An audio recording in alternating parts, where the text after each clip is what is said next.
নমস্কাৰ সকলোকে স্বাগতম জনাইছোঁ। অসমত এতিয়া এখন নতুন ভূমি আইন আনিবলৈ বিচৰা হৈছে, যিখনক আমি নতুন নামজাৰি আইন বুলিও ক'ব পাৰোঁ বা নতুন মিউটেশ্যন আইন বুলিও ক'ব পাৰোঁ। এতিয়া কথাটো হ'ল, এই বাক্যটো ক'বলৈ যাওঁতে আমি তিনিটামান শব্দ ক'বলগীয়া আছে, কাৰণ গোটেই কথাখিনি খুব জটিলতাৰে উপস্থাপন কৰা হৈছে, বুজি পাবলৈ অলপ অসুবিধা। যে চৰকাৰে খুব কৌশলেৰে এই আইনখন আনিবলৈ বিচাৰিছে, আৰু এই আইনখন সন্দৰ্ভত এতিয়ালৈকে কোনো ধৰণৰ গেজেট নটিফিকেশ্যন আমি দেখা নাই, ৰাজহুৱা জাননী আমি দেখা নাই। কিন্তু এই আইনখন আহিব, আৰু এই আইনখন অহাৰ কথাটোতেই বিপদটো লুকাই আছে। পুনৰ কৈছোঁ, এই আইনখন আহিলেই বিপদ আহিব। এতিয়া কেনেকৈ আহিব সেই কথাখিনি আজি আমি কিছু তুলি ধৰিবলৈ চেষ্টা কৰিছোঁ, কাৰণ আইনখন আমি পুনৰ কৈছোঁ খুব জটিলতাৰে শব্দবিলাক ব্যৱহাৰ কৰা হৈছে, বুজি পাবলৈ বহু দিগদাৰ। এতিয়া কথাটো হ'ল, গোটেই বিষয়টো আহিছে দুখন ৰাজহুৱা জাননী। শেহতীয়াকৈ অসম চৰকাৰে দুখন ৰাজহুৱা জাননী জাৰি কৰিছে।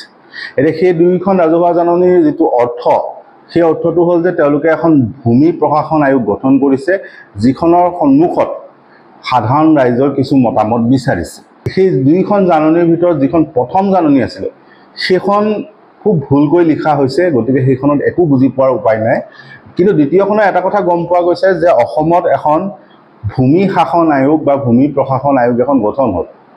এতিয়া সেই ক্ষেত্ৰত প্ৰশ্নটো হ'ল যে এই ভূমি শাসন বা ভূমি প্ৰশাসন আয়োগ যিখন গঠন কৰা বুলি ইতিমধ্যে চৰকাৰে জাননীত উল্লেখ কৰিছে, সেইখন কেতিয়া গঠন হ'ল, সেইখন কেনেকৈ গঠন হ'ল, বিধানসভাত সেইখনৰ বিধেয়ক উত্থাপন হ'ল নেকি, সেইখন আইনত পৰিণত হ'ল নেকি, বা সেইখন বিধানসভাত ভোটদান হ'ল নেকি, কেতিয়া গঠন কৰিলে, তাৰ সদস্য কোন কোন, সেই আয়োগখনৰ ক্ষমতা কিমান থাকিব, অৰ্থাৎ ভূমি প্ৰশাসন আয়োগখনৰ পাৱাৰটো কি হ'ব, এই কথাবিলাকৰ একো উল্লেখ নাই।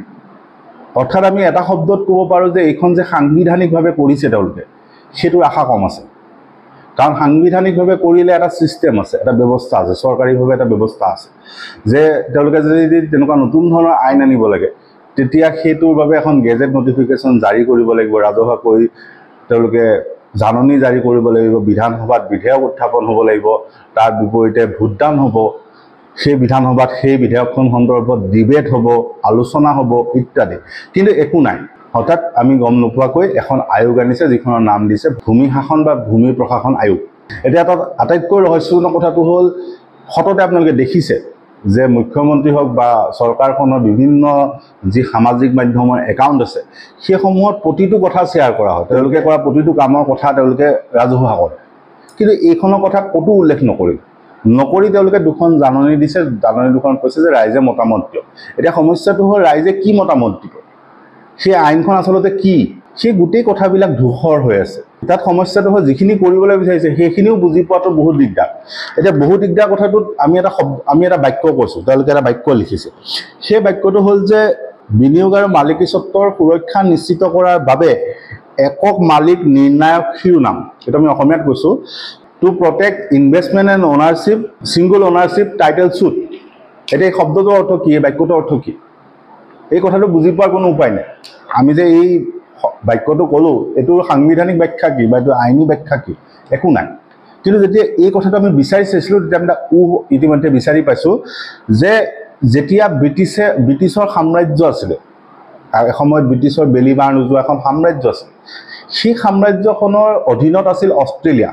আৰু সেই সময়ত 1858 চনত দক্ষিণ অষ্ট্ৰেলিয়াত এখন আইন আনিছিলে, যিখনত এই ব্যৱসায়ীসকল বা এই ইষ্ট ইণ্ডিয়া কোম্পানী বা ব্ৰিটিছৰ কোম্পানীসমূহক অষ্ট্ৰেলিয়াত মাটিৰ মালিকী স্বত্ব দিবৰ বাবে এখন বিশেষ আইন আনিছে, যিখনক আমি ঔপনিৱেশিক বা প্ৰ' কৰ্পৰেট আইন বুলি ক'ব পাৰোঁ। আমি ইংৰাজী শব্দ এটা আজি ক'বলগীয়া হৈছে, প্ৰ' কৰ্পৰেট আইন বুলি ক'ব পাৰোঁ, য'ত সেই বিদেশী কোম্পানীসমূহক সম্পূৰ্ণ মালিকী স্বত্ব দিয়া হৈছে। এতিয়া নতুন সংযোজনটো কোনখিনিত আছে, যে আপোনালোকে সকলোৱে দেখি আছে যে মাটিসমূহ সাধাৰণতে লিজত দিয়ে। চৰকাৰে যেতিয়া একোটা ব্যক্তিগত কোম্পানী বা একোটা ব্যক্তিগত উদ্যোগৰ বাবে মাটি দিয়ে, তেতিয়া সেই মাটিটোৰ মালিকী স্বত্ব নিদিয়ে, চৰকাৰে সাধাৰণতে লিজত দিয়ে। সেইটো 100 বছৰ পৰ্যন্ত লিজত দিয়ে, ভাড়াত দিয়ে। আমি সহজ অসমীয়া ভাষাত ক'লে ভাড়াত দিয়ে। এতিয়া কথাটো হ'ল, সেই লিজ, সেই ভাড়া এতিয়া নাথাকিব, চিধা তেওঁলোকক মালিকী স্বত্ব দিব। আৰু যেনেকৈ আপোনালোকে মাটি ক্ৰয় কৰি আছে, তেনেকুৱা ধৰণে নহয়, চৰকাৰে সেই মাটিখিনি অধিগ্ৰহণ কৰি তেওঁলোকক চিধা মালিক বনাই দিব। তেনেকুৱা ধৰণৰ এটা প্ৰস্তাৱ এই যিটো বাক্য আমি ইতিমধ্যে কৈছোঁ, যে বিনিয়োগ আৰু মালিকী স্বত্বৰ সুৰক্ষা নিশ্চিতৰ বাবে একক মালিকৰ নিৰ্ণায়ক শিৰোনাম টাইটেল চুট যিটো সেইটো কথাটোৱে সেইটোৱে বুজাইছে অৰ্থাৎ ব্ৰিটিছ ঔপনিৱেশিক বা প্ৰ কৰ্পৰেট যিবিলাক আইন আছিলে সেইখিনি এতিয়া অসমত আনিবলৈ বিচৰাইছে খুব ভয়ংকৰ এটা কথা তাত দ্বিতীয় এটা কাহিনী আছে কাহিনীটো হ'ল যে আপোনালোকৰ যেতিয়া ওজৰ আপত্তি থাকে যিকোনো এজন মানুহৰ থলুৱা হওক জনজাতীয় হওক যিকোনো এজন মানুহৰ যদি ভূমিলৈ ওজৰ আপত্তি থাকে কমপ্লেইন থাকে তেতিয়াহ'লে আপোনালোকে ক'ত যায় চাৰ্কল অফিচত যায় অৰ্থাৎ চক্ৰ বিষয়া কাৰ্যালয়ত যায় নহ'লে ডিচি অফিচত যায় উপায়ুক্ত কাৰ্যালয়ত যায় প্ৰথমতে আপোনালোকে মণ্ডলক লগ কৰে যদি আপুনি ধৰি লওক মাটি বিক্ৰী কৰিব বিচাৰিছে বা ধৰি লওক মাটি নামজাৰি কৰিব বিচাৰিছে তেতিয়া আপুনি কাক লগ ধৰে প্ৰথমতে মণ্ডলক লগ ধৰে তাৰপিছত চক্ৰ বিষয়াক লগ কৰে যদি চক্ৰ বিষয়া এটা হোৱা নাই তেতিয়া উপায়ুক্ত কাৰ্যালয়লৈ গৈ অতিৰিক্ত উপায়ুক্ত ইত্যাদিক আপোনালোকে এপ্লিকেশ্যন দিয়ে যদি এটা মাটি নতুনকৈ কিনিবলৈ বিচাৰে তেতিয়াহ'লে সাব ৰেজিষ্টাৰৰ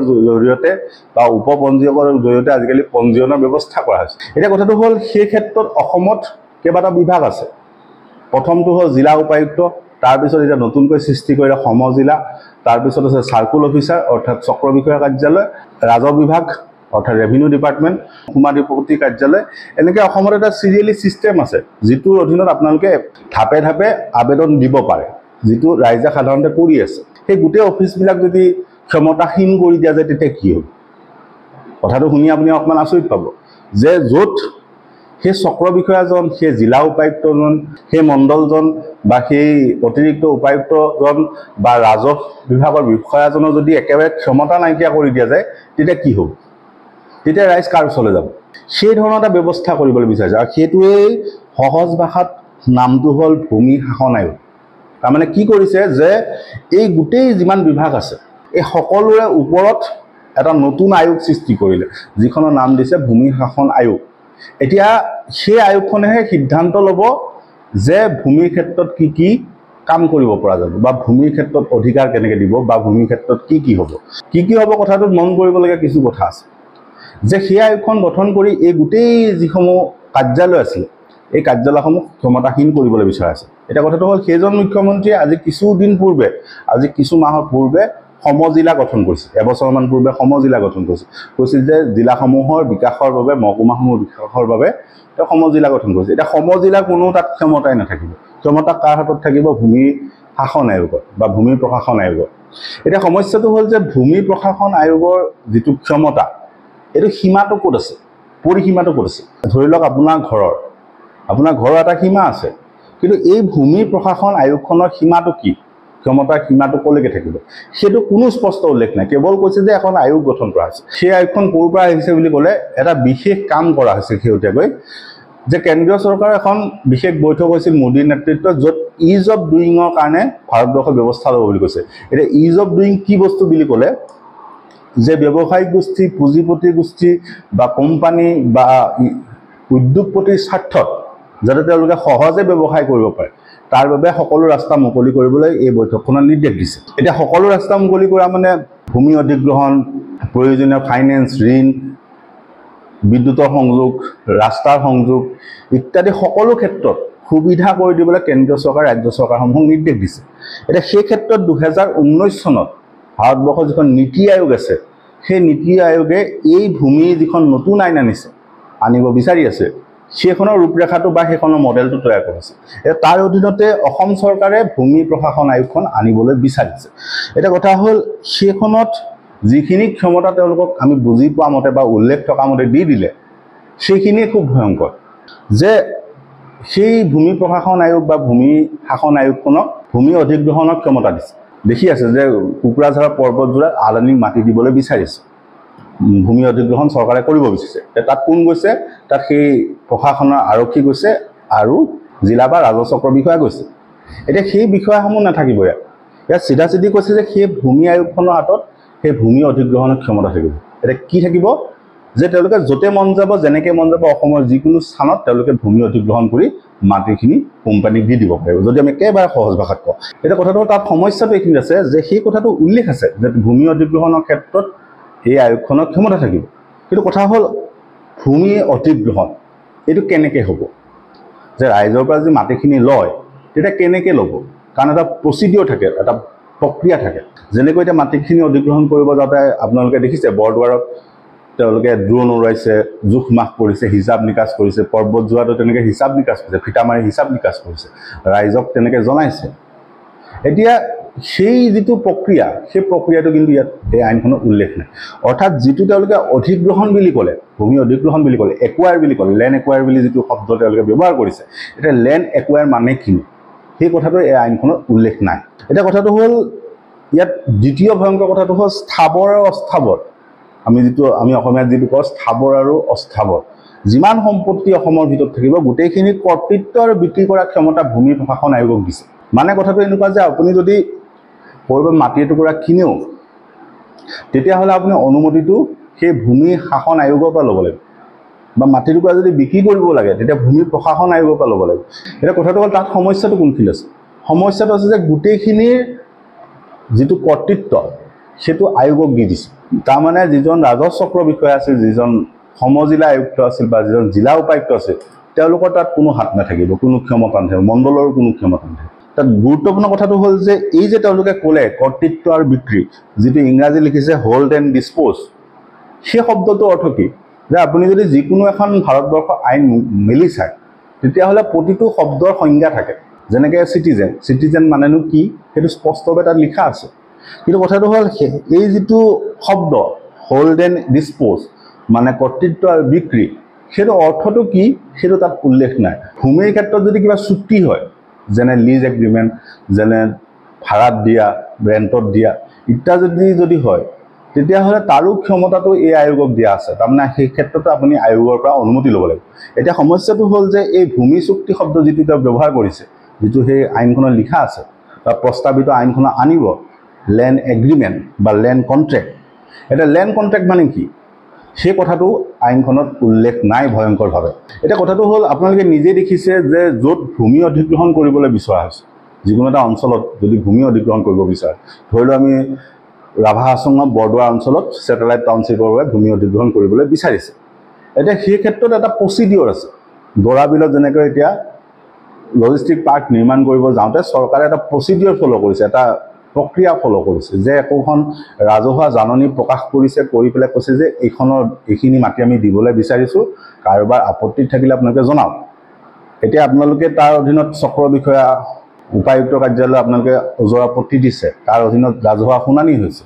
তাৰপিছত ৰাভা হাছঙৰ ক্ষেত্ৰত আছে এখন স্বায়ত্তশাসিত পৰিষদ, বড়োলেণ্ডৰ ক্ষেত্ৰত এখন স্বায়ত্তশাসিত পৰিষদ আছে। এতিয়া স্বায়ত্তশাসিত পৰিষদৰ অধীনত থকা মাটিবিলাকৰ ক্ষেত্ৰত যেতিয়া অধিগ্ৰহণ কৰিব বিচাৰিব, তেতিয়া সেই স্বায়ত্তশাসিত পৰিষদখনক বা সেই পৰিষদখনৰ মুখ্য কাৰ্যবাহী বিষয়াৰ লগত আলোচনা কৰিব লাগিব, তেওঁলোকৰ অনুমতি ল'ব লাগিব। দ্বিতীয় এটা নিয়ম। তৃতীয় নিয়মটো হ'ল যে এখন লেণ্ড এডভাইজৰী কমিটি ইতিমধ্যে জিলা উপায়ুক্তৰ অধীনত আছেই, যিখনে মাটি অধিগ্ৰহণৰ ক্ষেত্ৰত বা মাটি দিয়াৰ ক্ষেত্ৰত তেওঁলোকে আলোচনা বিলোচনা কৰিব পাৰিব বা পৰামৰ্শ দিব পাৰিব বা ৰিজেক্টো কৰিব পাৰিব। এতিয়া কথা হ'ল এই গোটেইখিনিক বাইপাছ কৰি দিয়া হ'ল, এই গোটেইখিনি নাইকিয়া কৰি দিয়া হ'ল। অৰ্থাৎ আপুনি ওজৰ আপত্তি দিয়াৰ কোনো উপায় নাই। যে চক্ৰ বিষয়া, সমজিলা আয়ুক্ত, ভূমি যিখন পৰামৰ্শদাতা কমিটি আছিলে, যিটো ৰাজহ বিভাগ আছিল, স্বায়ত্তশাসিত পৰিষদ যিখন আছিলে, কাৰো এতিয়া অনুমতিৰ প্ৰয়োজন নাই। চিধাচিধি সেই ভূমি প্ৰশাসন আয়োগ যিখন গঠন কৰিলে, সেইখনে মাটিখিনি চিধাচিধি দি দিব পাৰিব, কাকো সোধাৰ প্ৰয়োজন নাই, তেওঁলোক সন্তুষ্ট হ'লেই হ'ল। সেই আয়োগখনত যিটো আমি বুজি পাইছোঁ, তাৰ অধীনত 5জন সদস্য থাকিব। এতিয়া 5জন সদস্যৰ ভিতৰত প্ৰথমজন থাকিব অধ্যক্ষ, যিজন এজন IS বিষয়া হ'ব লাগিব, তেওঁ বৰ্তমান কৰ্মৰত হ'ব পাৰে বা অৱসৰপ্ৰাপ্ত হ'ব পাৰে। দ্বিতীয়তে এজন আয়ুক্ত থাকিব, আয়ুক্তজনো ভাৰতীয় প্ৰশাসনিক সেৱা বা IS বিষয়া হ'ব লাগিব। আৰু তাৰোপৰি ৰাজহ বিভাগৰ 3জন বিষয়া থাকিব। অৰ্থাৎ 5জন মানুহে অসমৰ শদিয়াৰ পৰা ধুবুৰীলৈ যিমান মাটিৰ ক্ষেত্ৰত লেনদেন হ'ব, মাটি অধিগ্ৰহণ, মাটি বিক্ৰী, মাটি ভাড়াত দিয়া, লিজত দিয়া, যিকোনো কাম এই 5জন মানুহে চম্ভালিব। এইটো এটা গুৰুত্বপূৰ্ণ কথা। তাত আৰু এটা গুৰুত্বপূৰ্ণ কথা আছে যে এই যে ভূমি প্ৰশাসন আয়োগখনে যে এই সেৱাসমূহ দিব, মাটি ক'ৰবাত ভাড়াত দিয়া, ক'ৰবাত বিক্ৰী কৰা, মিউটেশ্যন কৰা, নামজাৰি কৰা ইত্যাদি ক্ষেত্ৰত যিসমূহ সেৱা দিব, সেইসমূহৰ বিনিময়ত সেই আয়োগখনক আপোনালোকে ফিজ দিব লাগিব, তেওঁলোকক মাচুল দিব লাগিব। এতিয়া তাত গুৰুত্বপূৰ্ণ কথাটো হ'ল সেই যিটো মাচুল আপুনি জমা দিব, সেইটো কোনো ৰাজহ বিভাগত জমা নহয়, চৰকাৰৰ ওচৰত জমা নহয়, সেইটো চিধাচিধি আয়োগৰ ওচৰত জমা হ'ব, আয়োগে সেইটো খৰচ কৰিব পাৰিব। এইটো এটা গুৰুত্বপূৰ্ণ কথা। 3 নম্বৰ কথাটো হ'ল যে সেই আয়োগখনে, যিখন ভূমি প্ৰশাসন আয়োগ, সেইখনে যিকোনো এটা অঞ্চলত কৰ, শুল্ক ইত্যাদি সংগ্ৰহ কৰিব পাৰিব। যে আপোনালোকে নিজে জানে যে গাঁও পঞ্চায়তে বা চক্ৰ বিষয়া কাৰ্যালয়ে খাজানা লয়, তেনেকৈ অঞ্চলবিলাকত দোকান পোহাৰত টেক্স লয়। নগৰ অঞ্চলত পৌৰ নিগমে লয়, গাঁও অঞ্চলত গাঁও পঞ্চায়তে লয়।